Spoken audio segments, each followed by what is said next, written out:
जो आपने किताबें लिखी हैं, जो नॉवेल्स लिखे हैं या फिर आप कविताएं लिखती हैं, उसकी प्रेरणा आपको कहाँ से मिलती है? मेरे फादर वो खुद बहुत अच्छा लिखते थे, बहुत अच्छी कविताएं लिखते थे और उन्होंने एक नई विधा को जन्म दिया। मैं ये कहती हूँ कि उन्होंने उस विधा का नाम रखा चुटकी, छोटी सी कविता जिसको क्षणिका भी कहते हैं। तो उन्होंने 4 पंक्तियों की कविता एक नई तरह से, एक नई विधा को भी हम कह सकते शुरुआत की है। चुटकियां लिखते थे, वो अपने आप ही कलम चलने लगती है जब वो मन से संवाद निकलने लगते हैं। इमोशंस जो है, जो जब ओवरफ्लो होते हैं, जब कह सकते हैं भारी हो जाते हैं, तो वो फिर शब्दों का रूप ले लेते हैं। आपने बहुत सही कहा, जैसे जॉन कीट्स ने उनके ना कवि भावों का उछलन ही कविता का रूप धारण करता है। कब लगा कि नहीं, मुझे अब अपनी जो रचनाएं हैं उन्हें संग्रहित करना चाहिए, किताब छपवानी चाहिए? जी, जैसे एक मानवाधिकार पे है, एक भक्ति काल के उद्भव पर है। तो इसके अलावा जो है कविताएं मैं लिखती हूँ जी। 4 पुस्तकें मेरी प्रकाशनाधीन है, वो मतलब अंडर पब्लिकेशन है, जल्दी ही प्रकाशित हो जाएगी। क्या बात है। इसमें कविताओं की भी है, एक महात्मा हंसराज जी पे लिखी है, एक इस तरह से मेरी शोध पर है। तो ये, और मैंने कुछ नाटक भी लिखे हैं, नुक्कड़ नाटक लिखे हैं, कुछ मेरी जो है लघु कथाएं भी हैं। तो इस तरह से लेखन कार्य सारा का सारा जो है जल्दी ही प्रकाशित हो जाएगा। क्वालिफिकेशन जो है उसके बारे में जरूर बताएं। मैंने बताना था पर मुझे लगा कि मैं भूल जाऊंगी बोलते बोलते। ऐसी कोई बात नहीं है, प्लीज एक बार बताएं। मैं बस शुरू से पढ़ने का शौक रहा, यूनिवर्सिटी टॉपर रही और जैसे स्कॉलरशिप होल्डर तो शुरू से ही थी। सारे सब्जेक्ट्स में फर्स्ट आती थी। तो मतलब कि 3 सब्जेक्ट में, तो तीनों सब्जेक्ट्स में, इलेक्टिव सब्जेक्ट्स में फर्स्ट आती थी। हिंदी, फिलॉसफी, साइकोलॉजी में, और हिंदी से ज़्यादा लगाव था शुरू से। तो हिंदी में ऑनर्स की, ऑनर्स में यूनिवर्सिटी टॉप किया, फिर एमए में यूनिवर्सिटी टॉप किया, फिर उसके बाद पीएचडी की। पीएचडी के बाद मेरा मन किया कुछ सालों के बाद चलो एमए इंग्लिश भी कर ली जाए। मैंने एमए इंग्लिश कर ली, फिर आयुर्वेद रत्न किया, और इसके साथ मेरा शोध कार्य भी साथ में चलता रहा। लेखन ये तो एजुकेशन की बात हुई। तो लेखन जो है वो तो बचपन से ही शुरू हो गया था। कविता मैंने, मुझे लगता है सबसे पहले जो लिखी थी 9th में जब मैं पढ़ती थी।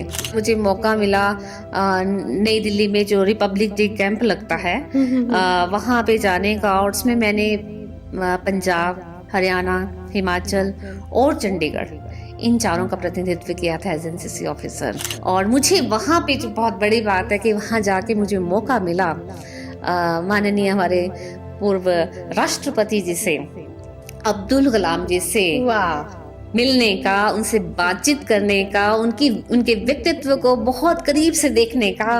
वो जो मेरे लिए पल थे वो मेरे लिए आज भी स्मरणीय है। मेरी स्मृति में आज भी वो वैसे के वैसे हैं। वो कहते हैं ना कि सारी दुनिया साथ दे तो और बात है, अगर तू थोड़ा सा भी साथ दे तो और बात है। चलने को तो एक पांव पे भी चल लेते हैं लोग, लेकिन दूसरा भी साथ दे तो और बात है।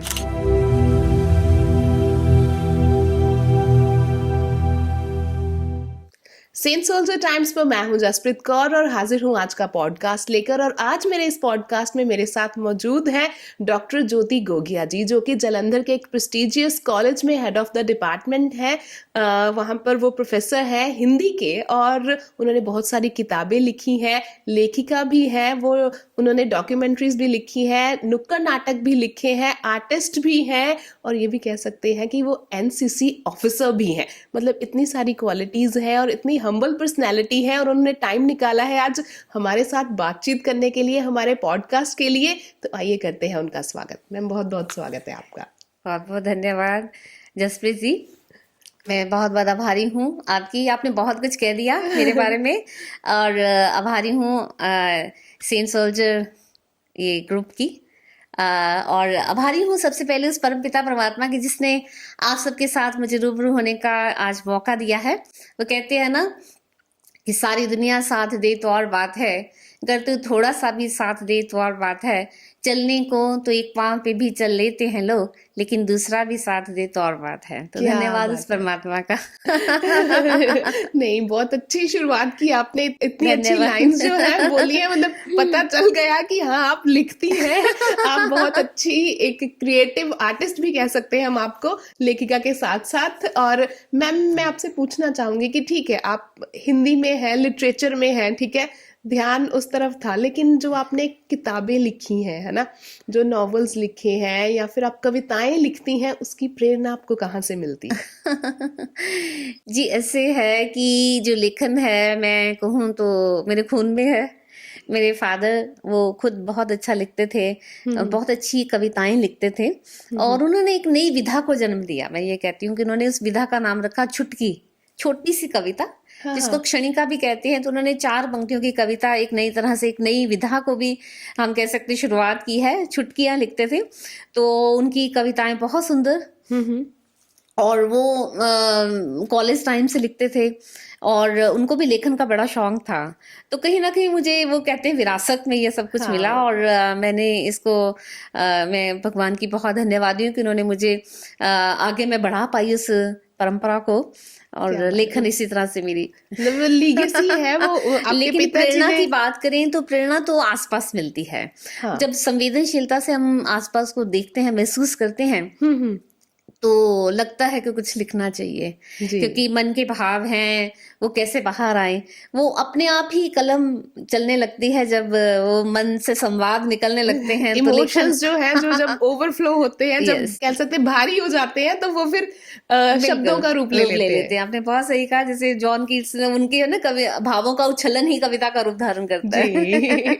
और आप कब से हैं, लेकिन जैसे कि आप टीचिंग लाइन में तो आप आ गए, हाँ ठीक है, जी, हाँ तो जी, हाँ कब जी। लगा कि नहीं, मुझे अब अपनी जो रचनाएं हैं उन्हें संग्रहित करना चाहिए, अब हाँ मुझे जी, एक किताब छपवानी चाहिए? हाँ जी, हाँ जी। ऐसे ऐसा कब फील हुआ? बस ऐसे था कि हिंदी से लगाव तो शुरू से ही था। जी। मैं आपको बताना भी ज़रूर चाहूँगी, मैं हिंदी में गोल्ड मेडलिस्ट भी हूँ, एमए हिंदी में और ऑनर्स में। मैं और टोकना चाहूंगी यहाँ पर, आपकी क्वालिफिकेशंस जो है उसके बारे में जरूर बताएं। मैंने बताना था पर मुझे लगा कि मैं भूल जाऊंगी बोलते नहीं, बोलते, ऐसी तो कोई बात आप नहीं है। प्लीज एक बार बताएं। मैं बस शुरू से पढ़ने का शौक रहा। यूनिवर्सिटी टॉपर रही और जैसे स्कॉलरशिप होल्डर तो शुरू से ही थी। और जब कॉलेज में आए तो सारे सब्जेक्ट्स में मैं फर्स्ट आती थी। तो मतलब कि 3 सब्जेक्ट में, तो तीनों सब्जेक्ट्स में, इलेक्टिव सब्जेक्ट्स में फर्स्ट आती थी। हिंदी, फिलॉसफी, साइकोलॉजी में, और हिंदी से ज़्यादा लगाव था शुरू से ही। तो हिंदी में ऑनर्स की, ऑनर्स में यूनिवर्सिटी टॉप किया, फिर एमए में यूनिवर्सिटी टॉप किया, फिर उसके बाद पीएचडी की। पीएचडी के बाद मेरा मन किया कुछ सालों के बाद, चलो एमए इंग्लिश भी कर ली जाए। मैंने एमए इंग्लिश कर ली, फिर आयुर्वेद रत्न किया, और इसके साथ मेरा शोध कार्य भी साथ में चलता रहा लेखन में। ये तो एजुकेशन की बात हुई। तो जी। लेखन जो है वो तो बचपन से ही शुरू हो गया था। कविता मैंने, मुझे लगता है, सबसे पहले जो लिखी थी 9th में जब मैं पढ़ती थी, क्या तो बात मैंने है। अपने टीचर को भी दिखाई। तो हम्म। फिर मेरे को 10th में आके, तो 10वीं में आके, तो मुझे लगा मुझे अब कॉपी भर दी। और हाँ। मुझे फादर ने बड़ा, मुझे ना लोहड़ी पर मैं बहुत सुंदर कविता लिखी, तो मेरे फादर ने एक बहुत सुंदर पेन मुझे दिया था, मुझे आज भी याद आता है। वाह। तो एक प्रेरणा तो वहां से ही शुरू वहां हो से जाती है, शुरू हो क्योंकि गई। उनकी प्रेरणा से फिर आगे हम करते थे। तो लिखते लिखते अभी जो है, फिर अब लेखन सारी तरह का है। टेक्स्ट बुक भी है। टेक्स्ट बुक जो मैंने लिखी थी +1 और +2 के लिए लिखी थी। जी, मैंने जब मैं आपके बारे में पढ़ रही थी, तो मैंने देखा कि सीनियर सेकेंडरी क्लास की जो पंजाब स्कूल एजुकेशन की जो मतलब सिलेबस है, उसमें भी आपका हाँ जो है जी, हाँ जी। वो योगदान है, तो ऐसे था कि उसके बारे मैंने में जरूर बताएं। 2 बुक्स लिखी थी, पाठ्य पुस्तकें लिखी थी, +1 के लिए, +2 के लिए। और +2 की जो बुक थी मेरी, ये मेरी पंजाब स्कूल एजुकेशन बोर्ड से as a text book recommend हुई थी, प्रिस्क्राइब हुई थी, और बड़े सालों ये सिलेबस में लगी रही। और उसके बाद जो है, मैंने वैसे जब मैंने अपनी शोध पर हम मेरी आधारित 2 और बुक्स भी हैं। जी। एक तो है मध्यकालीन भक्ति आंदोलन का उद्भव, समाज ऐतिहासिक अध्ययन, इस विषय पे है, जो आलोचनात्मक है, जो शोधात्मक है। जी। और जो दूसरी जो है मेरी, मैंने इंग्लिश में लिखी थी। एक्चुअली मेरा ये भी शोध कार्य था, यूजीसी स्पॉन्सर्ड था। ओके। यूजीसी से मैंने एक पोस्ट डॉक्टोरल, ये मेरा रिसर्च वर्क था। उसमें मैंने मानवाधिकार पे बात की, मानवाधिकार को भक्ति काल से जोड़ के।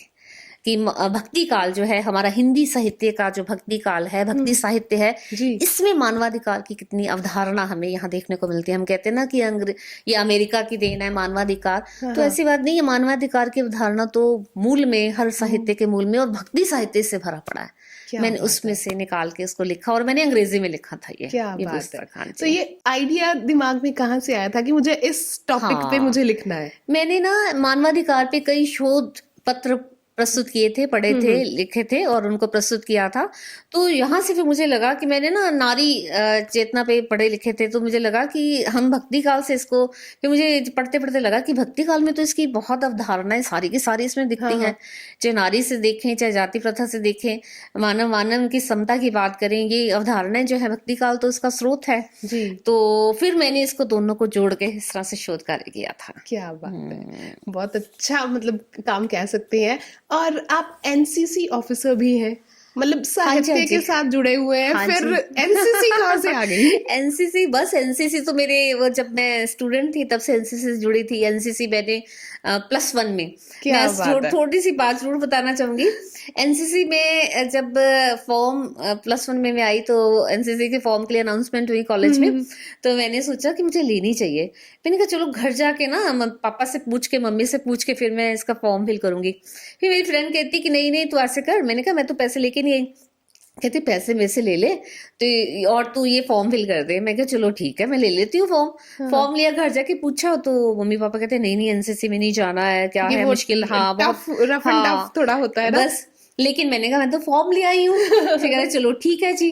तो फिर मैं एनसीसी से मुझे लगाव धीरे धीरे ऐसा बना कि मैंने सी सर्टिफिकेट तो किया ही, बी और सी सर्टिफिकेट जो टॉप जो इसके जो हाईएस्ट सर्टिफिकेट होते हैं वो तो किए। कैंप्स लगाए, कैंप्स भी मैंने लगाए हैं, नेशनल लेवल के कैंप लगाए। पहले आर्मी में विंग में रही, फिर एयर विंग में शिफ्ट किया, एयर विंग के कैंप्स लगाए। तो उसके बाद जो है जब जॉब में आई तो फिर चांस की बात है कि मैं फिर से एनसीसी से जुड़ी और एनसीसी का जो रिफ्रेशर कोर्स किया, ये ग्वालियर में होता है। वहाँ मुझे फायरिंग जो होती है, शूटिंग कंपटीशन होता है, इसको फायरिंग बोलते हैं जी। तो उसमें मैं सेकंड रही ऑल इंडिया लेवल पे। और इसके बाद मुझे मौका मिला नई दिल्ली में जो रिपब्लिक डे कैंप लगता है वहाँ पे जाने का, और उसमें मैंने पंजाब, हरियाणा, हिमाचल और चंडीगढ़ इन चारों का प्रतिनिधित्व किया था एज एनसीसी ऑफिसर। और इसके लिए मैं अपने माननीय गवर्नर जी से उनसे सम्मानित भी हुई। और मुझे वहाँ पे जो बहुत बड़ी बात है कि वहाँ जाके मुझे मौका मिला माननीय हमारे पूर्व राष्ट्रपति जी से, अब्दुल कलाम जी से मिलने का, उनसे बातचीत करने का, उनके व्यक्तित्व को बहुत करीब से देखने का, वो जो मेरे लिए पल थे वो मेरे लिए आज भी स्मरणीय है। मेरी स्मृति में आज भी वो वैसे के वैसे हैं।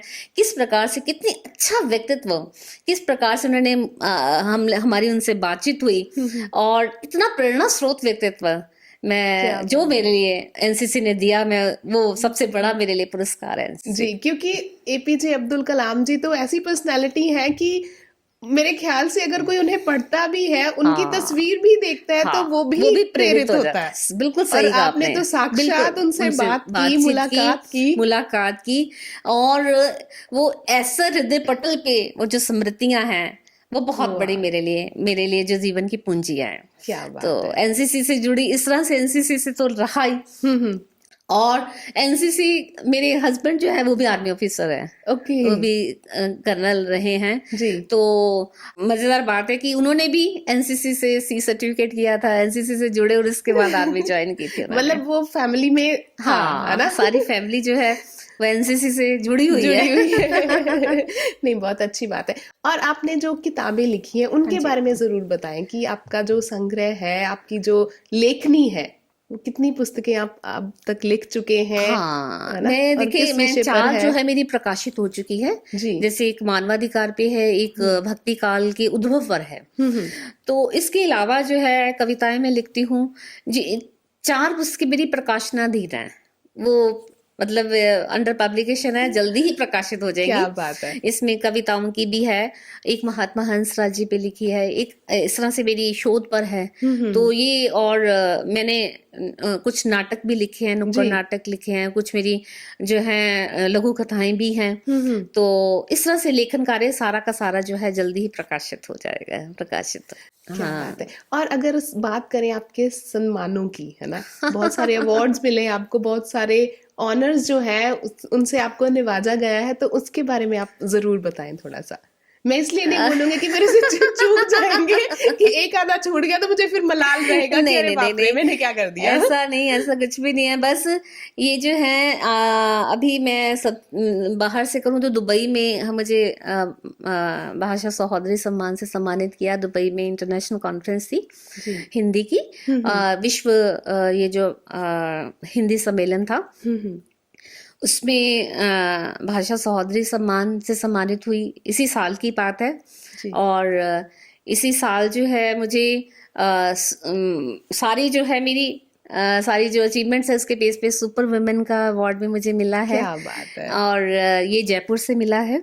आप और है सुपर वुमन, नो डाउट। नहीं, ऐसी बात नहीं है। मुझे तो अपने में कमियां नजर आती है, दूसरों को कुछ नजर आता है, अपने आप को तो लगता है कि अभी तो कुछ भी नहीं किया, कुछ भी नहीं पढ़ा। बहुत कुछ करने के लिए जिंदगी को, जैसे रविंद्रनाथ ठाकुर तो वो कहते हैं जब कि लोगों ने तो बहुत कुछ हासिल किया, मैं तो अभी समुद्र के किनारे के पत्थर इकट्ठे कर रहा हूँ। तो हम, उन्होंने वो किए तो हमने क्या किया अभी तो।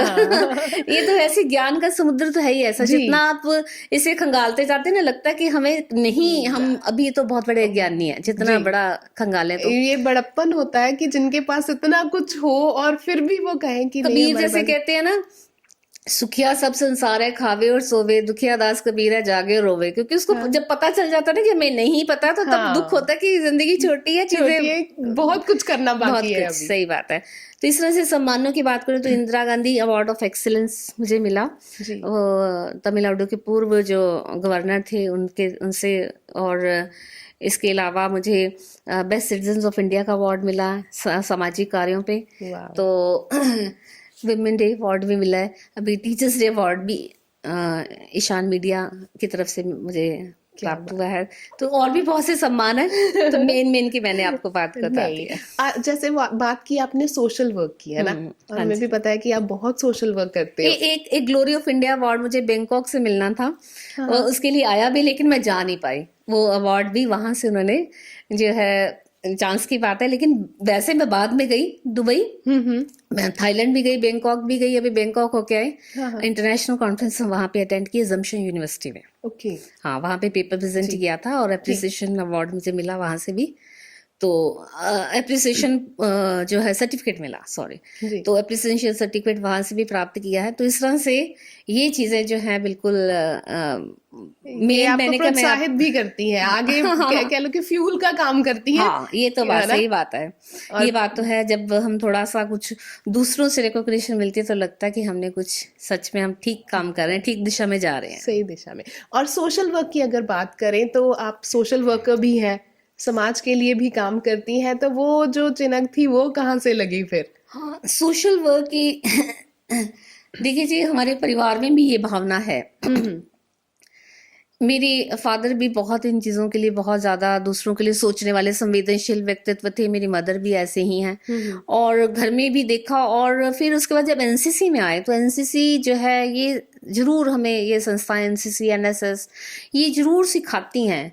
क्योंकि जब मैंने कॉलेज टाइम में देखा, हम लोग सोशल वर्क करने के लिए जाते थे।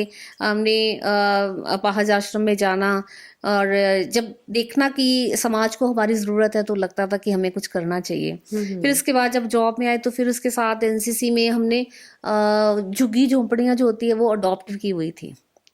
अडॉप्ट करके उसमें हमने वहाँ जाके बच्चों को पढ़ाते रहे हैं। और अडल्ट एजुकेशन प्रोजेक्ट को लिया, उसमें पढ़ाया। कॉलेज के जो हैं वो भी, जो स्वीपर जो है उनको पढ़ाया। इसके साथ साथ एनएसएस तो है ही है जी। एनएसएस के साथ हमने ब्लड डोनेशन कैंप, और अभी भी ये कैंप्स वगैरह लगते हैं, वहाँ जाके गांवों में जाके काम करना, वहाँ जाके लोगों को देखना। और लगता है कि गांवों को बहुत ज़रूरत है, मतलब हम लोग पढ़े लिखी जो क्लास है हम उनके लिए कुछ कर सकते हैं, हमें ये सोचना चाहिए। तो वहां जाके लगता है कि जितना भी काम किया जाए वो कम है। जो भी हमने किया है वो लगता कुछ भी नहीं है जी। वो हम लोग समाज के लिए, वो कहते हैं ना, जब स्वामी विवेकानंद ने भी क्या कहा है कि जब इंसान दूसरों के लिए कुछ करता है तो भगवान भी उसका ऋणी हो जाता है। तो बिल्कुल। समाज के लिए अगर हम नहीं सोचे, भगवान ने हमारे लिए सोचा, तो हमें भी दूसरों के लिए जो कुछ कर सकते हैं, कुछ जी, अहंकार की बात अगर नहीं है। हमें मतलब हाँ, इतने अगर सक्षम बनाया है कि हम किसी की मदद करें तो हमें तो आगे करना आना भी चाहिए। वैसे भी कहते हैं ना, 3 तरह के ऋण होते हैं। एक होता है पितृ ऋण होता है, एक होता है देव ऋण होता है, एक होता है ये जो है पितृ ऋण, देव ऋण, और तीसरा मैं दिमाग से निकल रहा है कि तीनों ऋण जो है हमें चुकाने हैं। जी। ठीक है ना, गुरु ऋण है, ठीक है। तो सारे ऋण जो है चुकाने ही चाहिए। जब हम सब सारे प्रकृति से लेते हैं, समाज से ले रहे हैं, तो हमें इसका कुछ ना कुछ तो मेरे बच्चों को बहुत शौक है, मैं तो क्या कहूँ, उनको बहुत है। वो उनका तो ये दिल करता है कि जो कुछ कर सके दूसरों के लिए कर दे। अच्छी बात है। तो हम लोग तो फिर जब भी मौका मिलता है ना, हम गौशाला में भी बड़ी जगह पे हमने अपना रखा हुआ है कि हमने ये ऐसे ऐसे वो करना जैसे करना। दसवंध कह देते होते हैं कि वो निकालना है कि मैं आपको क्या बताऊँ, मेरे पेरेंट्स ने एक मंदिर जो है उसके लिए उन्होंने अपनी जमीन उनके पास बड़ा मुश्किल सा था, इतना खुला हाथ नहीं था, मतलब कि मैं नहीं कह सकती कि, तो उन्होंने खुद जब हाउसिंग लोन के पैसों से पूरा का पूरा हाउसिंग लोन उठाया, 9,000 उठाया, आया हुआ था, 14,000 की जमीन लेनी थी। तो वहां पे उन्हें लगा कि ये मंदिर बनाना चाहिए, तो उन्होंने 9,000 उठा के हमारे सामने की बात है, हाउसिंग लोन। कहते नहीं नहीं ठीक है जी दे दो। जब हम ऐसी चीजें देखते हैं तो लगता है कि नहीं। फिर हमने क्या किया। नहीं। जितना किया जाए उसको देख के लगता है वो कम है, कुछ भी कहना लगता है अहंकार ही है फिर तो। नहीं, अगर आपने किया है, अगर आपको रिकग्निशन मिल रही है, तो मुझे लगता है कि आप दूसरों के लिए भी प्रेरणा बनते हैं। ये बात ठीक है, क्योंकि आपको देखकर अगर किसी के दिल में ऐसे आता है कि नहीं उसने किया, मैंने भी करना है, मुझे भी ऐसे अच्छे काम करने चाहिए, तो इससे प्रेरणा तो बात। मैं तो कहूंगी हमें तो सबसे पहले अपने पेरेंट्स से आई, जिन्होंने उठा के इस तरह से हाउसिंग लोन का पैसा उठाया और इस तरह से उठा के दे दिया। जब जरूरत पड़ी उनको लगा कि इस तरह से जरूरत है, तो फिर अपने आप प्रेरणा तो हमने देखी है डेफिनेटली। और वही फिर आप आगे आपके जो बच्चे हैं उनमें वो चीज है, और अब हमारी ऑडियंस देखेगी तो मुझे लगता है कि उनमें भी ये बात करना आएगी चाहिए, कि क्योंकि जब हम प्रकृति से ले रहे हैं, परमात्मा ने इतनी कृपा है ना, सक्षम, वही आप कह रहे जैसे सक्षम बनाया, तो सबका ये कर्तव्य बनता है कि हम कुछ भी कर सकें, वो भी जितना करें उतना कम है। बिल्कुल। और मेरे फादर तो एक ही कहते थे, नेकी कर दरिया में डाल, बस। सही बात है। और आजकल का ट्रेंड है कि नेकी करो, सोशल मीडिया में डालो, लोगों को दिखाओ, है ना। नहीं, आपने इतनी अच्छी बातें की। जो हमारा यूथ है उनके पास जो है वो टिकाऊ नहीं है, उनको लगता है कि नहीं सब कुछ जो है जल्दी से मिल जाए। तो उनके लिए आप क्या कहना चाहेंगे कि पेशेंस, सब्र कितना जरूरी है जी? पेशेंस बहुत जरूरी है।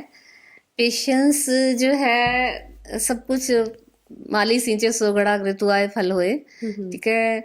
आजकल वो है ना, हमारे पास वो क्या कहते हैं, रिमोट है, जल्दी से चैनल चेंज कर लेते हैं ना। हमारी जो बहुत स्पैन ऑफ अटेंशन ही बहुत कम हो गया है ना, जल्दी जल्दी भाग भाग भाग के सब कुछ है ना, वो चाहिए, झटपट्टी चाहिए, झट है ना।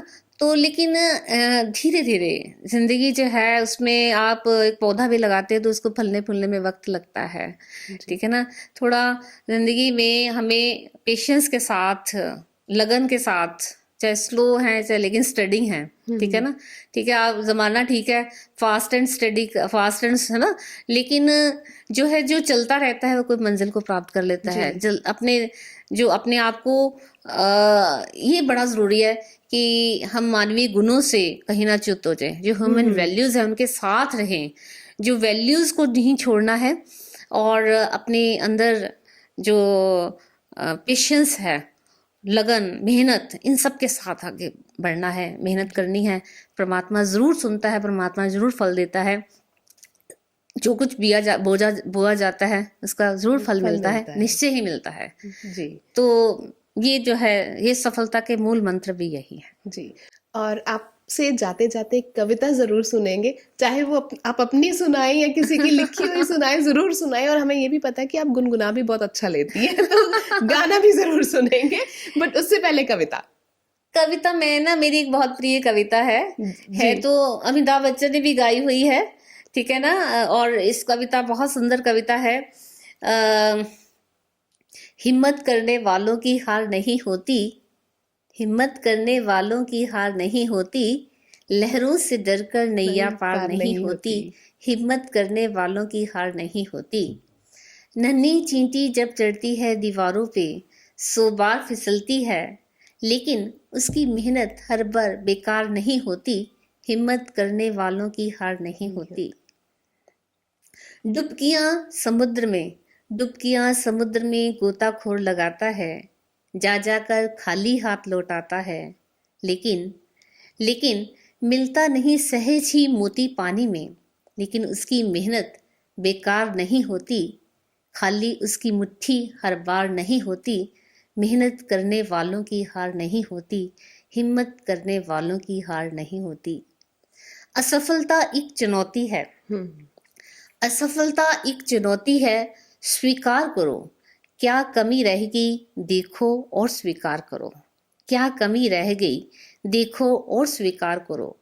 जब तक सफल ना हो जाओ तुम, जब तक सफल ना हो जाओ तुम, संघर्षों का मैदान छोड़ ना भागो तुम, क्योंकि कुछ किए बिना जय जयकार नहीं होती, हिम्मत करने वालों की हार नहीं होती, हिम्मत करने वालों की हार नहीं होती। क्या बात है, बहुत खूबसूरत कविता है एंड ऑब्वियसली इतनी इंस्पिरेशन वाली है, आपको मोटिवेट करती है एक तरह से, हमेशा है ना? करती है। मुझे लगता है कि मुझे इससे बहुत प्रेरणा मिलती है और मैं ये कविता ज़रूर सुनाती हूँ अपने स्टूडेंट्स को भी, कि इससे मोटिवेशन लीजिए ज़िंदगी में, इसको अपना आधार बनाइए, इसको अपनी प्रेरणा स्रोत बनाइए, इसको अपना जो है गाइडलाइंस बनाइए। बिल्कुल, और जाते जाते कुछ गुनगुना भी दें तो वो सोने पे सुहागे वाली बात हो जाएगी। बस मेरे को थोड़ा जैसे कि ना शौक रहा है, डांस का भी रहा है। मैं आपको थोड़ा सा बता भी दूं कि परफॉर्मेंस मेरी गिद्दा जो है, मैंने बहुत मेरे शुरू से बचपन में था, लेकिन मैंने बचपन में 5th क्लास के बाद मैंने पिछले साल 2 साल पहले जो है ना, मैंने इसको ट्राई किया और मैंने सीखा, और मेरा बहुत अच्छा इसका परफॉर्मेंस मेरी रही। मुझे बहुत इसमें पुरस्कार मिले, गिद्दियां कराने का मुझे टैग भी मिला। और इसके बेसिस पे मैंने ना, एक्चुअली मैंने ये तब शुरू किया जब मैं मिसेस पंजाब एक कॉन्टेस्ट में मैंने कहा पार्टिसिपेट आया, तो मैंने कहा चलो करते हैं, तो मैंने किया। और उसमें जो है मिसेस पंजाब, मैंने कहा चलो उसमें टैलेंट के लिए तो गिद्दा ही सही है जी, तो गिद्दा। और फिर मैं इसमें मिसेस पंजाब सब कॉन्टिनेंट 2022 में मैं थर्ड यानी कि 2nd रनर अप रही इसमें। क्या बात है। हाँ जी। और इसके बाद और भी फैशन शोज में जाती रही हूँ और पुरस्कृत होती रही हूँ। हाँ जी, तो मतलब आप पूरा पैकेज हो टैलेंट का। ऐसा नहीं, बस मैं वही अपनी, वो आपने कहा ना आर्टिस्ट की बात, तो मैंने कहा कि मुझे गाने का भी शौक, डांस का भी शौक रहा, और इसके साथ साथ म्यूजिक का ना, म्यूजिक हारमोनियम उसके साथ बजाते हुए भी मैं गाने का शौक रहा है। मतलब आपके स्टूडेंट तो बहुत लकी होंगे कि उनको एक पूरा पैकेज मिला हुआ कि कुछ भी चाहिए मैम से पूछ लो, कुछ भी सीखना मैम से सीख लो। नहीं, बस ऐसे ही। तो यहाँ जो है मैं एक, चलो आपको जो मुझे ध्यान में आ रहा है, मैं कोई बहुत बड़ी आर्टिस्ट नहीं हूँ, ऐसे शौक है, शौक अलग बात होती है जी, ठीक है ना, तो शौक है मुझे इन चीजों का। तो मैम पोएम हमने सुन ली, पोएट्री नो डाउट आपकी दी बेस्ट है, आपने वही पोएम हमें सुनाई जो हमें इंस्पायर भी करेगी और हमारी ऑडियंस को भी। लेकिन गाना जो है, हमें ये भी पता है कि आप गुनगुनाते भी बहुत अच्छा है, और आपने रिकॉर्डिंग से पहले कहा था कि आप करियोके पे गाओगे, तो आपको फोन हमने दे दिया है, आप म्यूजिक ऑन करो और हमें गुनगुना के जरूर सुनाओ। चलो, जैसा मैं गुनगुना सकती, जितना मुझे है ना आता है, मैं जरूर आपको सुनाऊंगी। तो ये हिमाचली सॉन्ग है जी, चंबा कितनी दूर। क्या बात।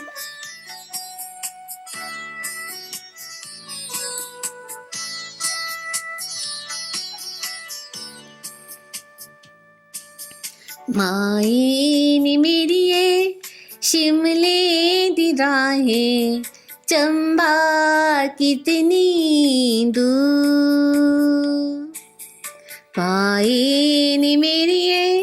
शिमले दी राहें चंबा कितनी दूर, शिमले निवसना कसौली निवसना, शिमले निवसना कसौली निवसना, चंबे नु जाना जरूर, चंबे नु जाना जरूर।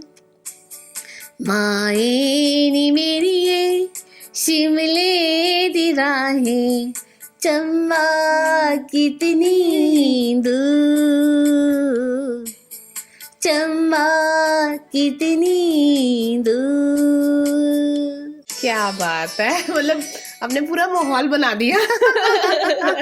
Thank you so much. मतलब आज का मैं कह सकती हूँ कि जो हमारा पॉडकास्ट था ना, वो एक फुल पैकेज था टैलेंट का। मतलब राइटर भी है, टीचर भी है, ठीक है, आर्टिस्ट भी है, क्या क्या बोलूं, एनसीसी ऑफिसर भी है, सब कुछ है। And thank you so much ma'am.